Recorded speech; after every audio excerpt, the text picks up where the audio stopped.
सांकवाळ कम्युनिदादीच्या नव्या समितीन जमनीच्या विक्री संदर्भात जाल्ल्या बेकायदेशीरपणाचेर कारवाय करची म्हण सरकारा कडेन मागणी केल्या।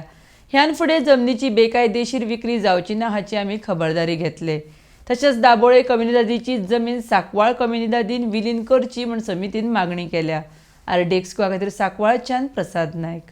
आमचे विजन आसा जो फायदो जातलो फुडें कितें तो कम्युनिदादचो तो प्युअरली शेअर होल्डरांक जावपाक जाय, कारण शेअर होल्डरांचो तेचेर अधिकार आसा आनी तांकां मेळपाक जाय। दुसरें आमचो आरोप आसा काही आमचेच शेअर होल्डर जे कमिटी म्हणून रावले, गेली 25 वर्सांनी तेंच्यांनी कमिटी म्हणून पद भोगलें, पण ह्या 25 वर्सांक ह्या कमिटीच्या मेंबरान मोजक्यात लोकांनी आमचे कम्युनिदादीचो सारको बट्ट्याबोळा केलो।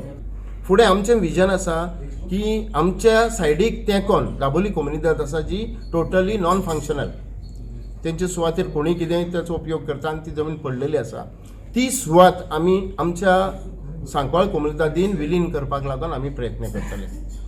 तिसरी गोष्ट म्हणटा ती ह्यान फुडें तरी इलिगल जावचें न्हू हेचेर आमी भर दितले। आनी दुसरी गोष्ट तेच्या भायर वचोन ज्या लोकांनी घरां बांदलेली आसात तेचेर कितें तरी सरकारान विचार करचो आनी थंय तितल्या बंधन घालचें आनी फुडें वयचें न्हू हें आमी सरकाराक पाठपुरावो करतले। एनफोर्समेंट जाता प्रत्येकाक पॉलिटिशनांक, कोणूय तो पॉलिटिशन जावन पार्टी वायज वचना कोणूय पॉलिटिशन जातलो तो तांकां घरां बांदली काय मोडपाक सदिना, कारण ते घर बांदच्या पयलीं तेंचें वोटर कार्ड आसता, ही सत्य परिस्थिती आहा।